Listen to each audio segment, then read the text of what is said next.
Alors, vous avez vu probablement hein, ces images révoltantes en Suisse. Donc oui, l'incendie, des blessés, au milieu du drame, des passants qui filment au lieu d'aider. Alors, on a parlé de manque d'éducation, de dérive morale, mais si c'était d'abord une question de biologie. Alors aujourd'hui, je vais vous expliquer comment un cerveau peut se faire hacker par sa propre dopamine, que ce soit face à un accident finalement, ou devant un buffet à volonté, et même jusqu'à la salle de sport. Allez, je vous explique tout. Pour comprendre, imaginez trois zones distinctes dans votre tête qui ne parlent pas toujours le même langage. Premièrement, on va parler du cortex préfrontal. On va l'appeler le sage. Il est situé juste derrière votre front. C'est en quelque sorte le PDG, il réfléchit, prévoit le futur et dit faire du sport, c'est bon pour ma santé à long terme, c'est OK, on y va. Ensuite, il y a le striatum ventral, le nucleus dans la combense, d'accord? Le chercheur, on va l'appeler comme ça. C'est le centre du plaisir immédiat.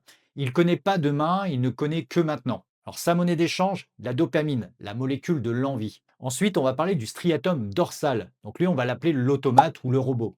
C'est lui qui enregistre vos habitudes. Une fois qu'il a pris la main, vous agissez sans réfléchir, un peu comme un robot. Maintenant, on va développer comment naît une addiction. L'autoroute neuronale, au début, vous décidez d'aller au sport ou de manger ce gâteau, par exemple.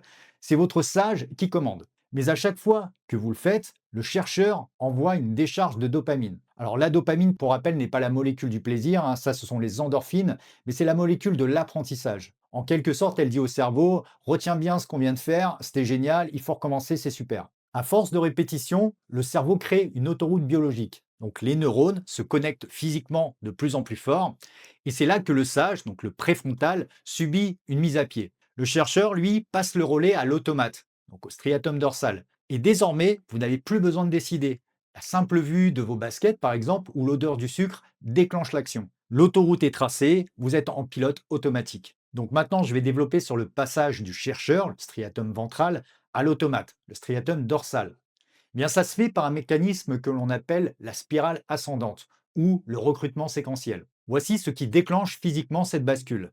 1. La répétition et la loi de l'économie d'énergie. Le cerveau est l'organe qui consomme le plus d'énergie, environ 20% de nos apports caloriques total. Le cortex préfrontal, donc le sage, est extrêmement coûteux en énergie, donc en ATP. Par exemple, réfléchir, décider et analyser fatigue énormément le cerveau. Maintenant, parlons du déclencheur. Dès qu'une action est répétée avec une récompense à la clé, le cerveau cherche à économiser de l'énergie. Donc, il finit par déléguer la tâche au striatum dorsal, donc le fameux automate. Car finalement, les circuits neuronaux, ils sont beaucoup plus rapides et consomment beaucoup moins de glucose. C'est la naissance de l'habitude.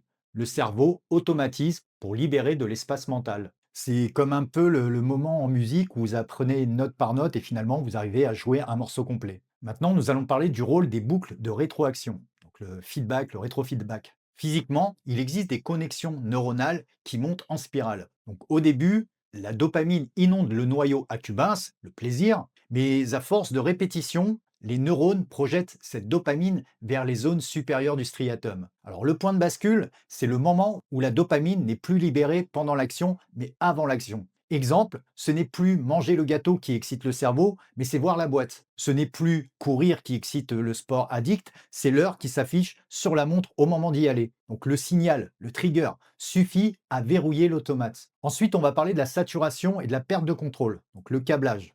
À force d'envoyer de la dopamine dans ces circuits, tu crées ce qu'on appelle une long-term potentiation.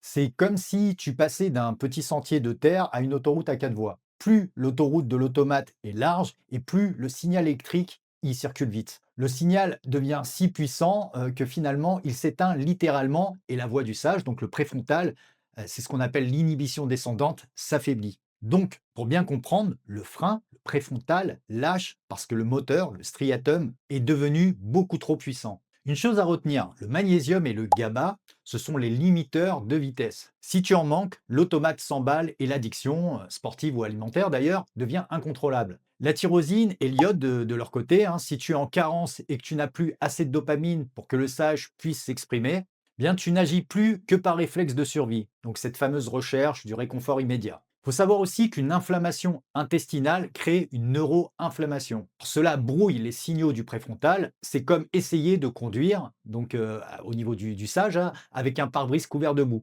Tu finis par laisser la voiture, donc l'automate, décider du chemin. Alors maintenant, comment savoir si votre pratique sportive ou votre alimentation est encore sous contrôle? Bien, voici deux tests simples que vous pouvez réaliser. Le test de la frustration. Si, par exemple, vous loupez votre séance de sport et que vous ressentez une culpabilité dévorante, de l'irritabilité ou une chute de morale massive, ben, ce n'est plus du plaisir. C'est votre automate qui réclame sa dose de dopamine parce que finalement, l'autoroute est vide. Le sport est en quelque sorte devenu une béquille chimique et plus un outil de santé vraiment optimal. Le test du matin aussi, hein, si vous vous levez épuisé, que votre corps vous envoie des signaux de douleur mais que vous forcez pour aller vous entraîner, eh bien oui, vous êtes dans l'addiction. Ici, il va falloir comprendre que c'est l'adrénaline, hein, sécrétée par vos surrénales, qui va prendre le relais pour masquer la fatigue. Vous piratez votre propre système. Mais pour combien de temps? Je voulais ensuite vous parler de l'épuisement des récepteurs D2.